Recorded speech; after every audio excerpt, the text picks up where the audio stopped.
Educando seu bolso, com o economista Frederico Torres.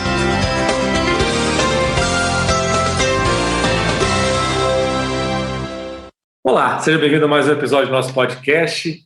Hoje a gente vai falar sobre um assunto que o público adora, que são os investimentos. E para isso, nada melhor do que trazer uma pessoa que entende pra caramba de investimentos, que é o head da Western Asset, que é uma gestora famosíssima, global. Depois o Mark vai precisar os números aí, mas são centenas de bilhões de dólares de ativos geridos mundialmente em diversos países.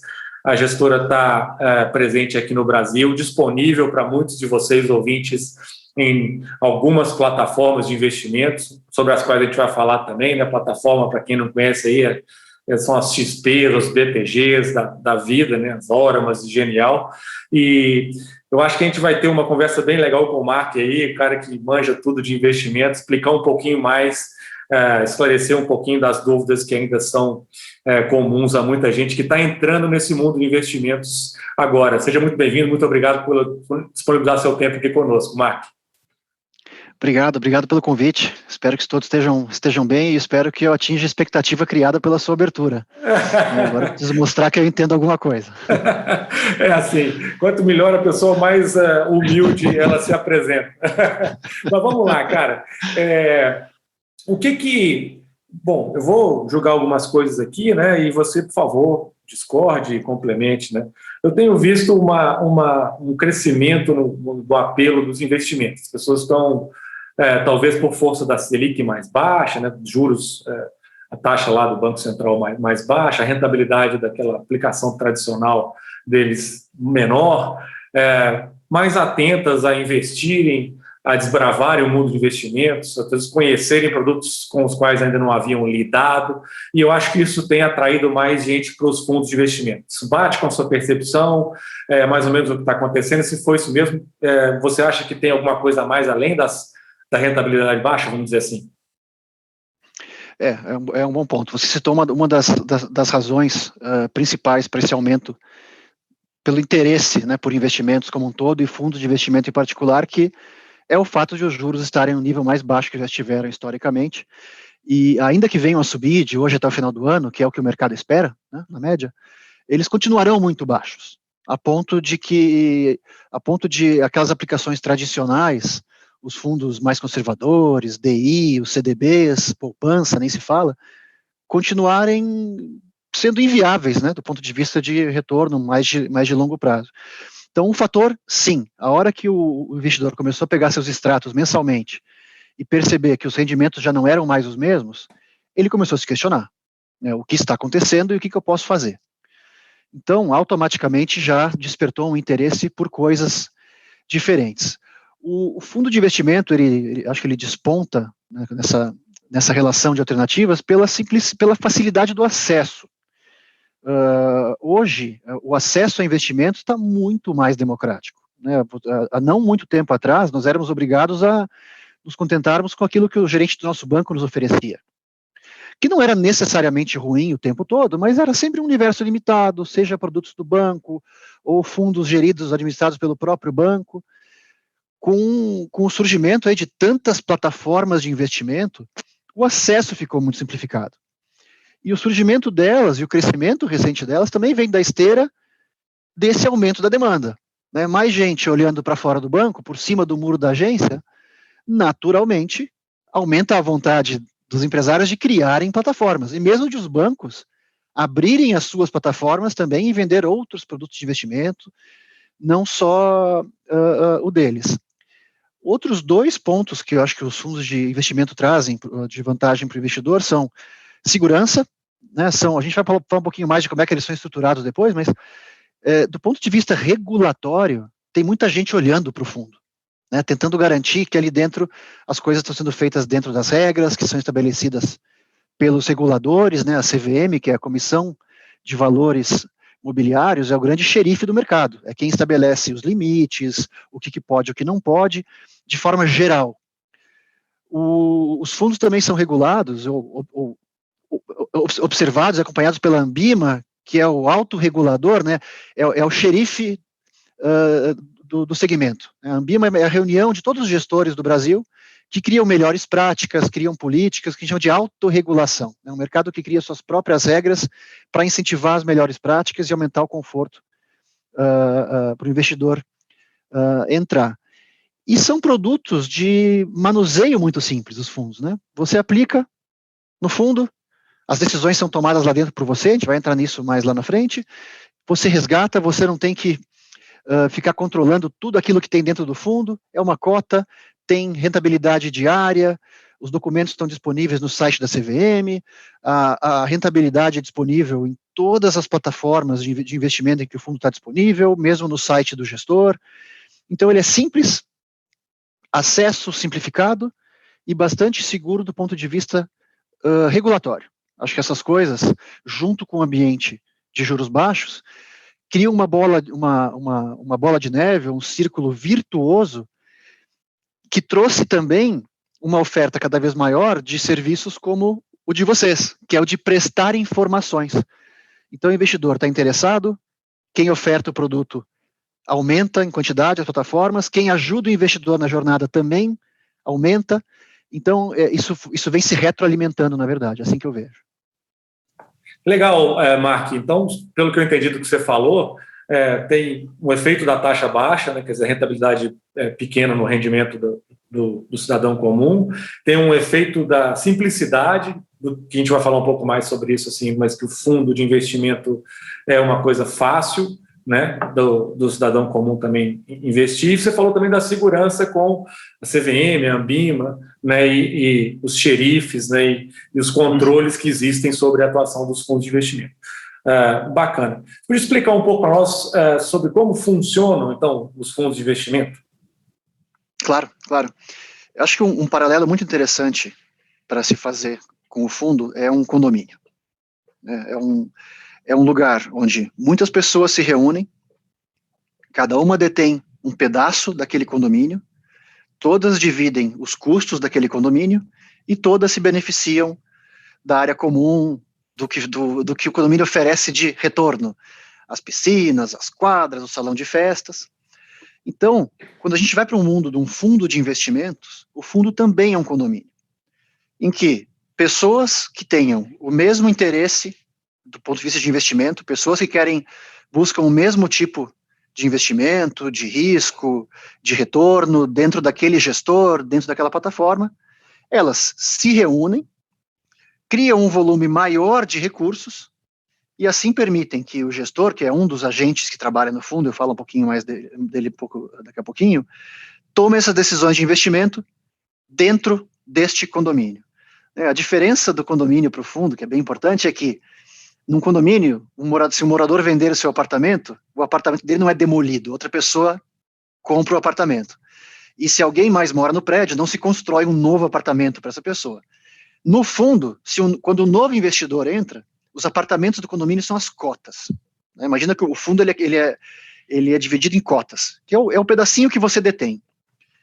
Então, a cota, ela se valoriza todos os dias, para cima ou para baixo, de acordo com o rendimento daquilo que o fundo comprou no mercado, sejam ações, sejam papéis de renda fixa. E você, quando compra R$100, você vai comprar, então, um número de cotas equivalente a R$100. Quando você entra no fundo, o fundo vai gerar novas cotas, vai lhe entregar, e você vai acompanhar o rendimento daquelas cotas diariamente. Quando você resgatar, o fundo vai eliminar aquelas cotas e vai lhe pagar em dinheiro o quanto elas valem naquele dia. Então, o fundo é uma casca.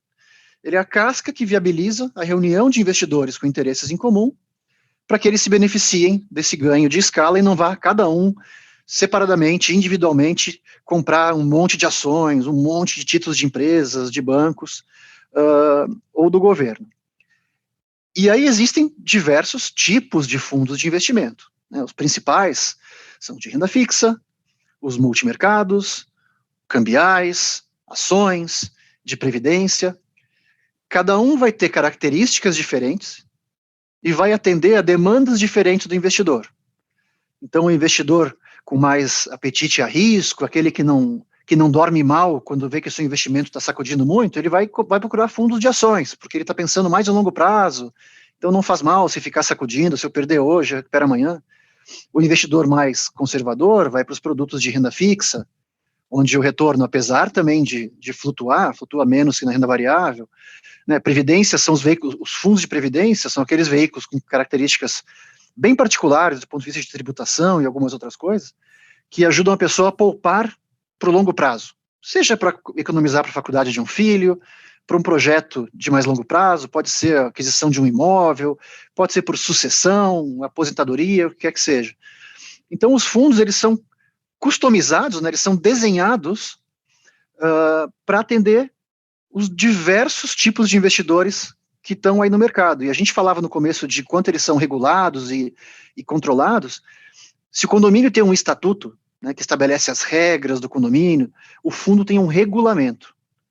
Tudo que o fundo pode fazer, tudo que ele não pode fazer, quem são os prestadores de serviço do fundo, quem que é o gestor, quem que é o custodiante, quer dizer, quem que guarda essas cotas, quem que guarda tudo que o fundo compra, tudo está especificado no regulamento. E o regulamento é um documento público, está no site da CVM, para ser consultado, e inclusive a indústria brasileira de fundos é uma das mais transparentes nesse aspecto no mundo.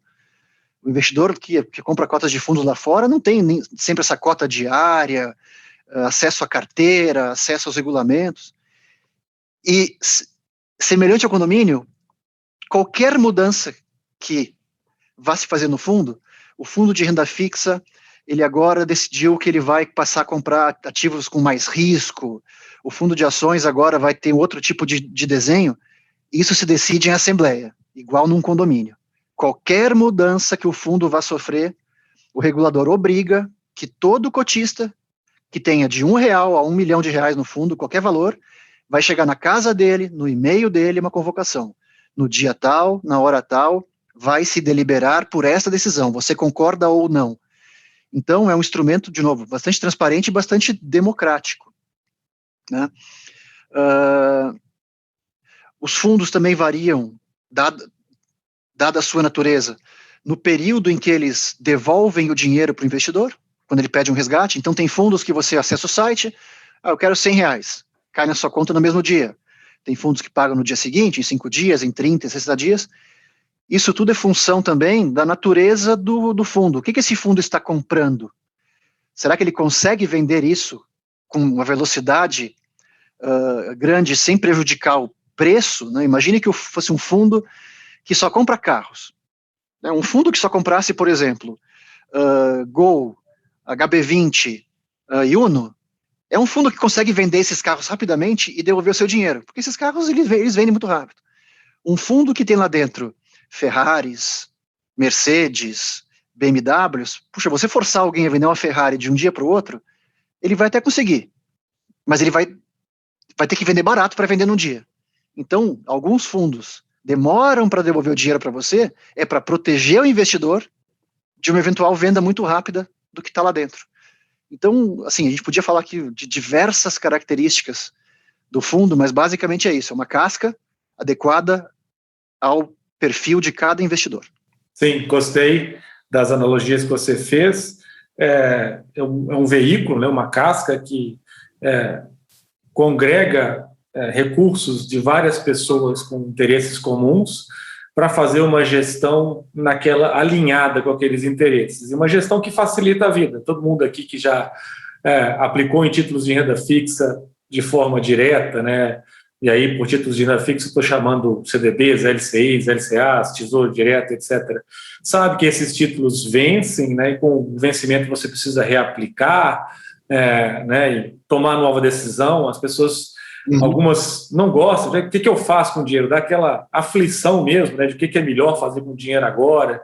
E a gente sabe que a educação financeira no Brasil ainda precisa ser melhorada, tem uma série de coisas que precisam ser bem compreendidas, e o gestor, né, no caso o Mark, ele se ocupa de, no dia a dia, tomar essas decisões para você, analisar os mercados e entender o que está melhor naquele momento, justamente em seu nome. E uma outra coisa que você falou que eu gostei, sobre essa história de aplicar de forma direta também, nem vou falar das ações, né? Escolher a ação talvez seja ainda mais complexo, né? Isso. Escolher outros instrumentos ou outros ativos aí que estão surgindo, COIs e investimentos no exterior, BDRs. Quer dizer, você acaba cada vez mais tendo que requerer conhecimento, especialização. Isso acaba não sendo uma tarefa para qualquer um. Lidar com isso no dia a dia, imposto de renda, TARF, quer dizer, tem uma série de complicações que realmente um fundo de investimento, né, que é um investimento que tem a tributação exclusivamente na fonte, por exemplo, te elimina, né, de ter que ter na sua pessoa física. Eu acho que isso aí é uma coisa muito prática, né, e muito importante de falar em prol dos investimentos. Eu gosto sempre de deixar o meu testemunho aqui, né? Eu acho que é legal, não quer dizer que o que eu faço é certo, mas eu gosto de fundos de investimento, tenho grande parte do meu dinheiro em fundos de investimento, porque, obviamente, de bons gestores, né, de gestores nos quais eu confio, faço uma boa diligência para conhecê-los, justamente porque meu tempo não é tão, né, abundante e eu não quero ficar gastando tempo com esse tipo de coisa. Então, já botei uma moedinha no cofre aí do Mark, aí, dos gestores aí. Legal, Mark. Uma outra coisa que eu queria te perguntar, que eu acho que vale a pena a gente mencionar também sobre a operação de fundos, é taxa de administração, taxa de performance, tributação, você falou aí, come cotas, tem talvez algumas coisinhas que vale a pena a gente passar, né, para deixar talvez um pouco mais claro para quem não conhece ainda. Por favor, cara. Tá bom, vamos falar então primeiro de taxa de administração, depois a gente passa para taxa de performance e depois para tributação, então. Bom, condomínio é muito legal, você mora num lugar com uma infraestrutura que te oferece uma série de vantagens, segurança, piscina, salão de festas, mas todos os meses, né, no caso do condomínio de prédio ou de casa, você paga para usufruir daquilo tudo. Você está remunerando o zelador, o síndico que não paga condomínio é remunerado, então o condomínio é remunerado por isso. O fundo de investimento, ele também é uma estrutura que precisa remunerar quem está lá dentro trabalhando pelo investidor. E a taxa de administração, ela é justamente quem remunera alguns destes prestadores, principalmente o gestor, que é a figura dentro desse veículo que vai tomar as decisões de investimento. Depois que o regulamento é desenhado e é definido o que se pode fazer, o que não pode fazer, o que se deve fazer, o gestor vai ter lá certo espaço para manobrar e tentar superar os objetivos estabelecidos para o fundo. Então, o fundo de ações, em geral, tem como objetivo superar o Ibovespa, um fundo de renda fixa tem por objetivo superar o CDI, só para usar 2 exemplos, e o gestor, então, vai tomar decisões lá dentro para bater esses indicadores ao longo do tempo. E ele é remunerado por isso através da taxa de administração. A taxa de administração, ela é expressa no regulamento do fundo em termos anuais. Então, 0,5% ao ano, 0,8% ao ano, 1% ao ano, mas ela é cobrada do investidor todos os dias. Então, todos os dias, lá dentro do fundo, o fundo tem um balanço, como uma empresa. Ele tem as despesas, as receitas dele, os ativos, as obrigações dele. Todos os dias é debitado do fundo a fração dessa taxa anual. Todo dia. Porque todo dia entra gente no fundo, todo dia sai gente do fundo. Se você fizesse que nem um condomínio, que só paga uma vez por mês, quem saísse durante o mês não pagaria, deixaria a conta na mão do outro, né? Então você, todos os dias, a cota do fundo que você vê no jornal e faz a sua continha, quanto rendeu o fundo, já está líquida desse custo. Tá? Então ele é expresso anualmente, mas é apropriado, vamos dizer assim, contabilmente, todo dia descarrega 1 sobre 252 dias úteis, né? Na cota do fundo. Então essa taxa, ela remunera o gestor e também o administrador, de fato, que é outra figura, que é o dono do fundo, legalmente, que prepara o regulamento, que contrata os prestadores. Tem outros custos dentro do fundo de investimento que não estão na taxa de administração, que são a CVM, cobra para fiscalizar, a Ambima cobra para fiscalizar, o fundo é auditado, né, um auditor independente, desses que a gente conhece aí de mercado, auditam as contas do fundo. Então, mas a taxa de administração remunera principalmente o gestor e o administrador. Muito bem, alguns fundos, e em geral são os fundos com um pouco mais de risco, ou seja, fundos em que o gestor tem mais liberdade para atuar ao redor dessa meta estabelecida, pode ser o Bovespa ou o CDI, muitos desses fundos têm também uma componente que a gente chama de taxa de performance. O que é isso? Essa é uma maneira de alinhar o interesse do investidor com o interesse do gestor nesses produtos de maior risco, maior potencial de ganho, porque não vamos nos iludir, onde há maior potencial de ganho, há maior potencial de perda, porque vão se tomar mais riscos, né? Eu sempre dou um exemplo bem trágico aqui, que é do paraquedas. Pular de paraquedas é muito legal, por quê? Porque é uma tremenda injeção de adrenalina. Mas de onde vem essa adrenalina? Do medo, né? O medo de altura, o medo de que ele não abra. Então, o risco é muito bom nos períodos em que ele se paga. A tomada de risco no mundo dos investimentos faz todo sentido, porque no longo prazo, se você tiver um bom gestor e com paciência para ter essa jornada de longo prazo, em que vem uma crise que você não está esperando, você vai ser remunerado por esse risco. Mas muito bem, mas para alinhar essa tomada de risco, para que o investidor não perca sozinho quando o fundo vai mal e o gestor não ganha quando vai bem, entra a taxa de performance. O que é isso? É um percentual deste ganho acima da meta estabelecida. Então, vou usar o Ibovespa. Vou imaginar um fundo tem taxa de administração de 1% ao ano, mais 20% do que superar o Ibovespa. Então, nos anos em que o gestor superar o índice Ibovespa, 20% desse ganho, levando em conta esse meio de taxa que eu falei, né, primeiro paga o meio, desconta o meio, o que sobrar, Ibovespa mais 1, mais 2, o gestor fica com um pedaço, para alinhar o interesse dele com o do cotista. Se o gestor não bater o Ibovespa, o gestor só ganha a taxa fixa. Se e somente só ele bater o Ibovespa, ele divide com o investidor um pedaço dessa taxa. Então isso só faz sentido onde há espaço para se superar o índice. Os fundos muito conservadores, mais passivos, isso não faz sentido.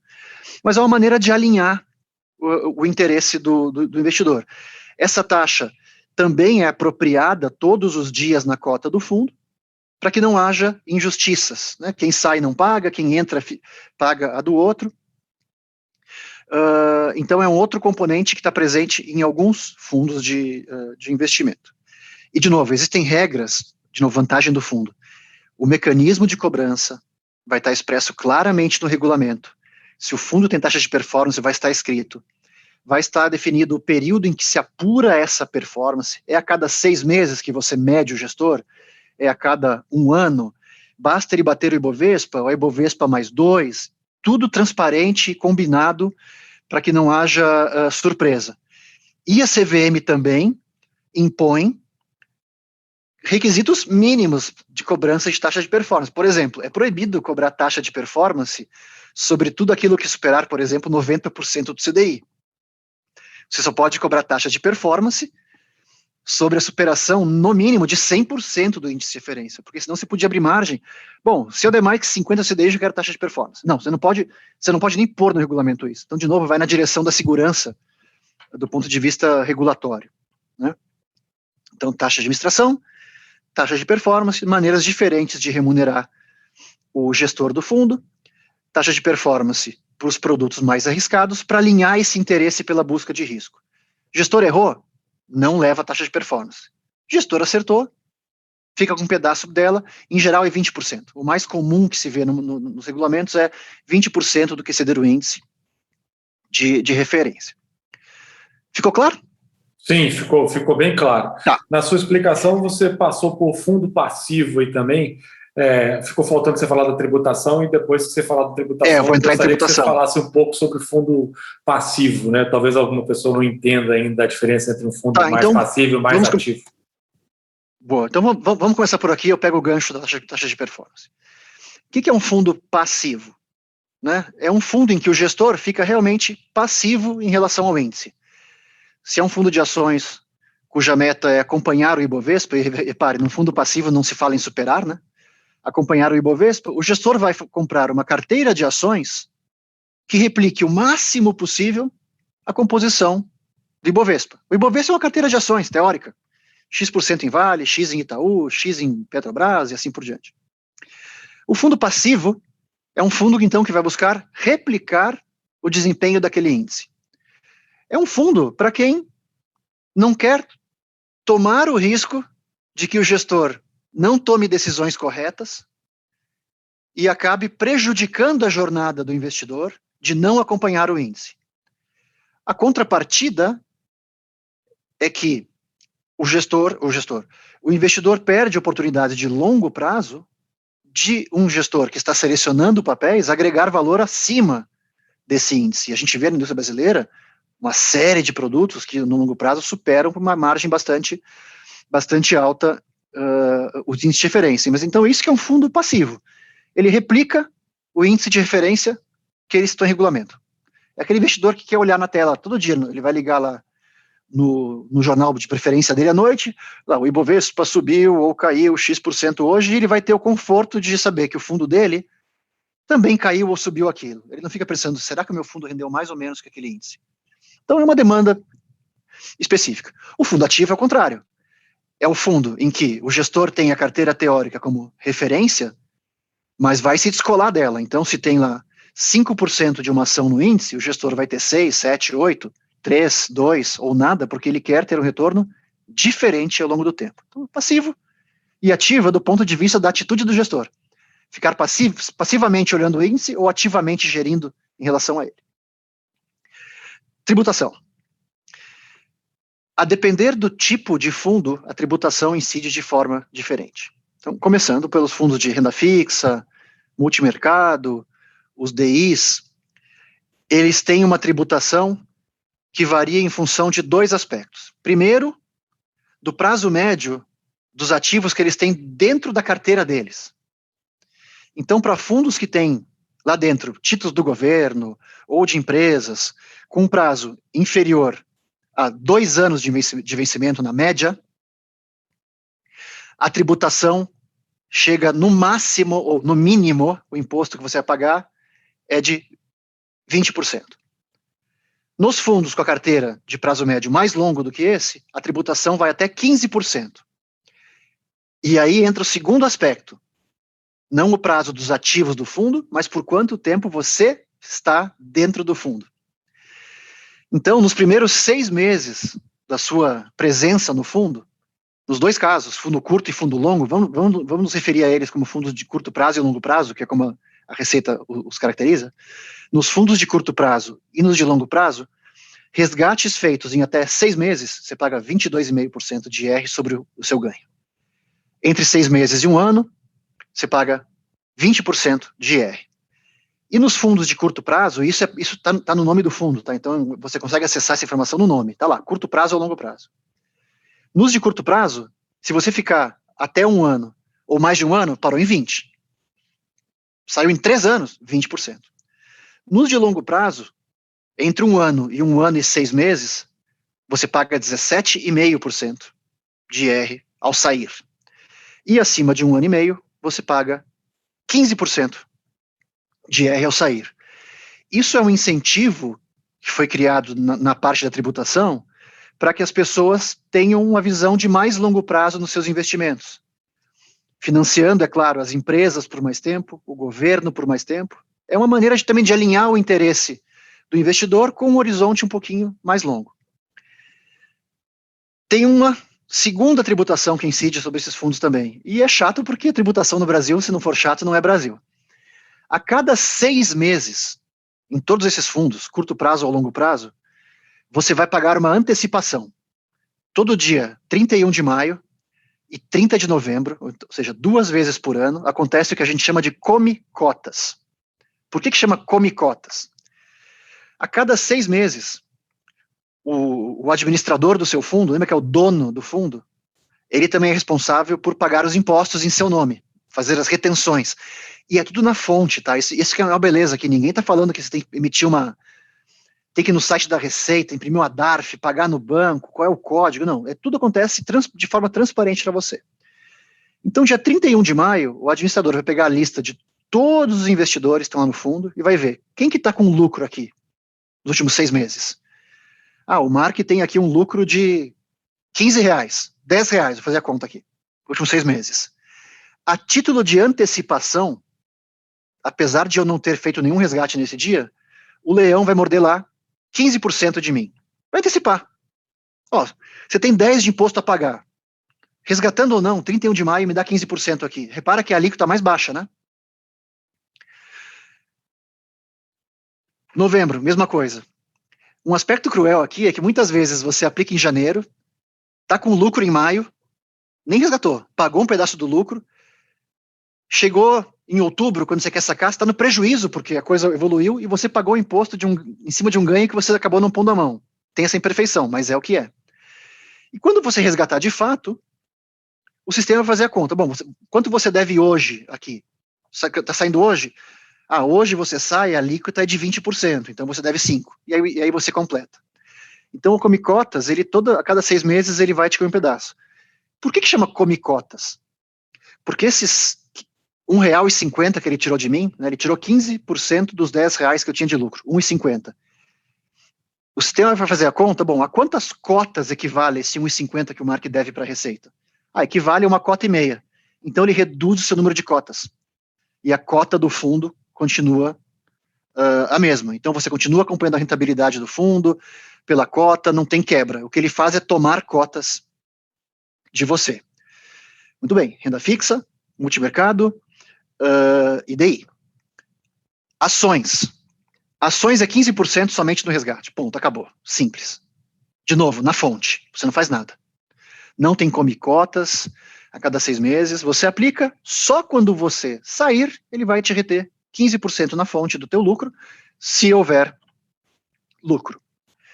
E os fundos de previdência já entram num mérito diferente aqui, de que tipo de tabela de imposto de renda você optou ao entrar no fundo.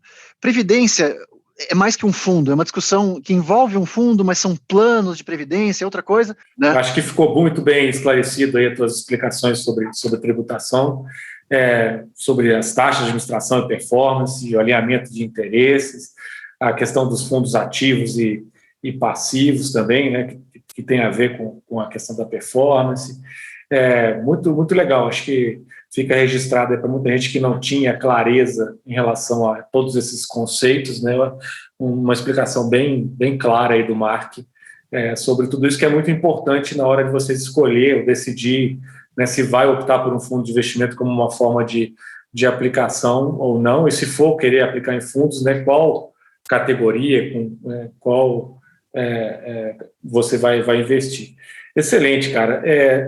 Eu acho que ficou claro também, né, pelas questões de DARF, que tanto você falou aí, e facilidade, que existe uma diferença muito clara entre você investir num ativo diretamente ou investir em fundo de investimento, né, o fundo vai ser uma coisa bem mais simples, né, e para isso você paga um custo, mas que, como você falou, né, taxa de administração, performance, etc., mas que muitas vezes ou mesmo o adiantamento do imposto de renda, no caso do Come Cotas, mas que muitas vezes se justifica em função da gestão especializada, em função de estar contando com profissionais da sua qualidade, por exemplo, versus, né, a qualidade média do brasileiro na tomada de decisões financeiras. Então, esse que eu acho que é o balanço de forças que está aí. Como meu tempo está avançando aqui um pouquinho, eu vou já passar para a parte final da nossa conversa, que é, para quem está começando a investir em fundos, cara, o que você deixaria assim, de dicas, né, primeiros passos, o que você pode dizer para esse pessoal? Acho que são duas coisas. A primeira parte, de novo, a facilidade de acesso hoje, do ponto de vista operacional, né, eu quero aplicar em fundos. O que eu faço? Você hoje, a partir do seu celular, você abre conta num banco digital e automaticamente você está com as portas abertas para o mundo das plataformas de investimento, mesmo as que não são banco. Então, do ponto de vista operacional, a primeira coisa que você faz é abrir uma conta numa plataforma ou mesmo num banco que te dê acesso. Só que isso é o mais fácil, e geralmente o que é mais fácil é menos importante. O mais importante para quem está começando a investir em fundos é buscar informação. A informação hoje está disponível, de graça muitas vezes, super rica, né? A gente está tendo essa conversa aqui que vai estar disponível aí no seu canal, para entender aquilo que você está comprando. Porque muitas vezes a gente compra algo que não entendia e coloca a culpa onde ela não está. Eu vou dar um exemplo aqui. Muito banco no passado já quebrou, né? Então, ao quebrar, ele levou junto os CDBs dele, ele levou junto as letras financeiras, muitos FDICs, que são um instrumento muito, né, muito, enfim, não vou entrar no técnico do banco, acabaram sofrendo. E aí a pessoa, porque não fez uma análise do que tinha por trás do investimento dela, pode decidir, quer saber? Nunca mais compro CDB, nunca mais compro letra financeira, porque eu comprei e me dei mal. Não é culpa do veículo. Então, antes de comprar um fundo de investimento, entenda o que esse fundo se propõe a fazer. Quais são os riscos que ele corre? E eu sempre provoco, o que tem para dar errado nesse fundo, no que ele faz? Um fundo de ações, o que tem para dar errado? A coisa mais óbvia é, a bolsa pode cair. Então, se você entra num fundo de ações, por exemplo, sem entender os riscos a que ele se expõe, e você perde dinheiro, para que a conclusão pule para nunca mais comprar o fundo de ações, é fácil, né? Porque, não, tá vendo? Não é para mim, fundo de ações é ruim. Não, talvez você não tenha entendido os riscos que ele corre, talvez você não tenha feito a diligência de quem está a cargo da gestão deste fundo, né? A gente falou de Western aqui no comecinho, uma empresa global, bilhões de dólares sob gestão no mundo inteiro, tá 16 anos no Brasil, 50 anos de história, diversos produtos. Então, educação, informação é chave. O que o fundo pode fazer, o que ele não pode. Se o histórico de desempenho não é promessa de que aquilo vai se repetir, ele é muito útil no sentido de entender assim, quanto que sacode, para onde é que vai? Quando a bolsa subiu, o que aconteceu? Quando a bolsa caiu, o que aconteceu? Né? Use a informação e use as pessoas e os canais que lhe fornecem informação. Use o seu assessor de investimentos, o gerente do seu banco, os canais que estão aí à disposição, os blogs, os podcasts, como aqui o que a gente está aqui, né, conversando hoje, educando o seu bolso, mais do que outra coisa, informação, para que você saiba onde está pisando e se arrepender de uma decisão, que seja porque você não avaliou o risco corretamente, porque aquilo não era para mim, e não porque, esse veículo não está com nada, eu vou continuar na poupança, e aí é um desserviço que você presta a si mesmo. É por aí que eu tento organizar. Legal, não, mas você tocou num ponto que a gente sempre trabalha aqui, que é a responsabilização do investidor, né, do cidadão, do ouvinte, do podcast, etc. A gente sempre fala que gosta muito de competição, de concorrência, de opções, né? E eu acho que a gente vive hoje um Brasil de muito mais opções, né? A gente tem aí milhares de fundos de investimento. A última vez que eu olhei eram mais de quase 18 mil, me corrige depois, por favor, mas assim, milhões e milhões de cotistas, né? Centenas aí de gestores, né? Dezenas, sei lá, de plataformas. E então, assim, é um mundo onde, eu te confesso, assim, é difícil escolher, é difícil, né, navegar e entender a diferença de A para B, de B para C, que plataforma que eu abro conta, que fundo que eu escolho, e olho o regulamento. Pouca gente, a impressão que eu tenho é que vai fazer leitura do regulamento, a maioria das pessoas ficam ali na lâmina e na rentabilidade passada, né, quer dizer, aquela famosa escolha olhando o retrovisor. E até te confesso que, pelos feedbacks que a gente tem aqui, muitas das pessoas se declaram ainda incapacitadas de fazer essa análise, né? Mas aí tem os papéis que você citou, né? Tem um agente autônomo, tem um gerente. Como é que você enxerga esse assessoramento? Como é que a Western está, vamos dizer assim, avaliando esse assessoramento, a informação que está chegando até o cliente final? Vocês acham que está chegando bem, que está melhorando, que o nível das pessoas está evoluindo, que elas conseguem navegar nesse mar de números que eu citei aí? Sim. O teu diagnóstico é perfeito. É injusto cobrar da pessoa física que ela passe de uma situação de não aplicar em fundos ou aplicar em fundos muito tradicionais para automaticamente ler o regulamento de um fundo e tomar a decisão porque está ali, né? Tudo muito transparente, tudo muito bonito, mas é uma linguagem pouco acessível. Mas é uma questão de, assim, de onde há demanda, a oferta apareceu. Então, claramente, foi identificado que há demanda cada vez mais por parte das pessoas físicas não entendidas do assunto pelo fundo de investimento. Vou dar só um exemplo de instrumento aqui. As plataformas vieram dando acesso, dando acesso ao produto, dando acesso à educação. Toda uma comunidade de pessoas que entendem do assunto, e de novo, Educando o Seu Bolso é um exemplo disso, percebeu essa demanda e começam a gerar conteúdo mastigado. Tenho certeza que você não publica regulamentos de fundos nos seus posts, né? Olha que fundo lindo, lê regulamento. Não. Você explica as estratégias, você discute o que está por trás, como funciona, mas também os agentes de mercado vêm aprendendo as melhores maneiras de se comunicar com esse investidor, pessoa física. Então, a resposta à tua pergunta diretamente sobre está melhorando, sem dúvida. Todo mundo está aprendendo junto com o investidor. O que funciona, o que não funciona, que tipo de linguagem visual utilizar, que tipo como que se você atinge esse investidor, é via áudio, é via vídeo, é com relatórios escritos, relatórios extensos, relatórios concisos, é na rede social, é no rádio. Então, sem dúvida que está melhorando. Agora, a contrapartida é que há uma enxurrada de informação para o investidor digerir. Então, eu acho que, assim, como uma dica aqui tem tanto, escolha uma plataforma para começar. Hoje as plataformas, no sentido de o que elas oferecem, que fundos estão nas prateleiras, as grandes plataformas hoje são muito parecidas nesse sentido. Com uma exceção ou outra. Então, do ponto de vista de o que eu vou encontrar lá, eu estaria menos preocupado com qual plataforma entrar. Você pode fazer um filtro por serviço. Entra no site de cada uma, abre conta em 3 ou 4, porque, de novo, é no celular, com uma foto, uma selfie, você abriu, não tem custo fixo nenhum para manter a conta aberta. Experimenta 2, 3 dias. Se eu quiser achar um fundo de ações, como que eu faço? Se eu quiser comprar um fundo de renda, como que eu faço?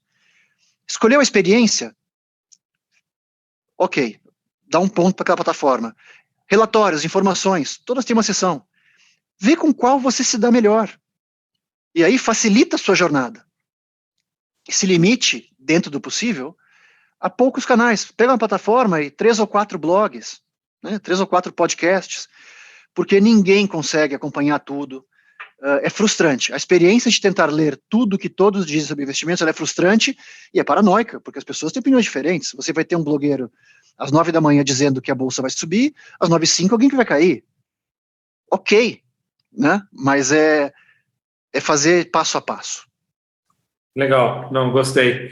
Eu ia terminar dando a oportunidade de falar um pouco mais sobre a Western, mas acho que você já começou a entrar nesse métier aí, né? Por exemplo, alguém que escutou o Mark falar aí, ficou conhecendo a Western e gostou da conversa e queira, por exemplo, fazer um investimento com vocês, o que você pode dizer aí, em rápidas palavras, de qual seria o caminho, os próximos passos para essa pessoa, por favor? Ótimo. Nós temos hoje distribuição dos nossos fundos para o varejo somente via distribuidores. A gente não atende diretamente pessoa física. Uma pessoa física não consegue ter uma conta na Western Asset. A gente não quer competir com os distribuidores. A gente quer ser parceiro dos distribuidores. Nós somos puros gestores de recursos. Os nossos fundos estão presentes em todas as plataformas, tá? Acho que praticamente sem exceção. E a Western é um gestor independente. Esse é outro jargão com que o investidor está se acostumando. O que é independente? Nós não somos ligados a nenhum banco. A gente só faz gestão de recursos, não tem cartão de crédito, conta corrente, banco de investimentos, só gestão de fundos. E nós somos diferentes dos gestores independentes em geral no Brasil, porque nós não somos gestores de uma única estratégia. Nós temos fundos desde renda fixa até ações, passando por produtos domésticos e internacionais. Então, se a gente estivesse tendo uma conversa de cenário aqui, eu não precisaria estar puxando a sardinha para as ações, porque eu só faço gestão de ações, ou puxando a sardinha para o crédito, porque a gente só faz crédito.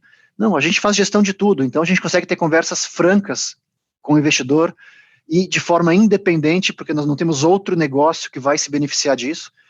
A gente tem total interesse em bater de frente com qualquer gestor do mercado, mas nós admitimos a nossa incapacidade de bater com a XP, com o BTG, com a Easy, com a Guide, com a Genial, Orama, na distribuição. Esse é o trabalho deles.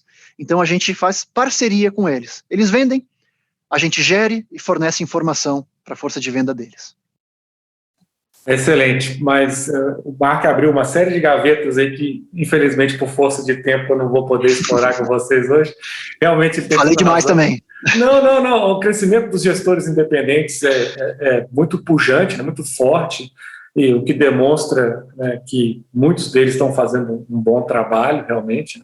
Você falou de uma outra questão que acho que é fundamental, que é o seu único negócio, né, diferente de um grande conglomerado financeiro que tem que ganhar dinheiro emitindo no banco de investimento e muitas vezes em carteira, né, um pedaço daquela emissão na sua Sim. asset, né, no seu gestor, e aí a gente poderia até discutir aqui numa outra ocasião eventuais conflitos que existam nessas operações, mas eu acho que ficou bem claro aí para o nosso ouvinte que, e a sua opinião é fundamental, porque vocês estão presentes nas principais plataformas, né, que elas são sólidas, têm uma experiência, uma usabilidade bem boa e são bem parecidas naquilo que elas oferecem, né? Então, o cara é gratuito, né? Pode abrir rápido, pode testar, escolher aquele melhor que é. E ali que está o dilema, né? Escolher 2 ou 3 provedores de informação para tentar decifrar se ele vai querer a Western ou se ele vai querer uma outra gestora. Dentro da Western, que fundos, né, que vocês trabalham, Exato. Renda fixa, multimercado, ações, entender como é que o seu perfil de investimento se encaixa com essa gama de produtos, é realmente uma coisa avassaladora, mas eu acho que hoje a gente deu um passinho adiante, né? Espero ter ajudado nesse primeiro passinho. Contem com a gente se precisar de mais alguma informação. Qualquer debate a gente está aberto aqui. Certamente, Marco, foi um prazer. Muito obrigado aí pela aula, pelos esclarecimentos que você prestou para o nosso público aí. Certamente se beneficiaram aí suas décadas de experiência. Muito obrigado mais uma vez, cara. Obrigado, foi um prazer, eu agradeço e fiquem bem. Valeu.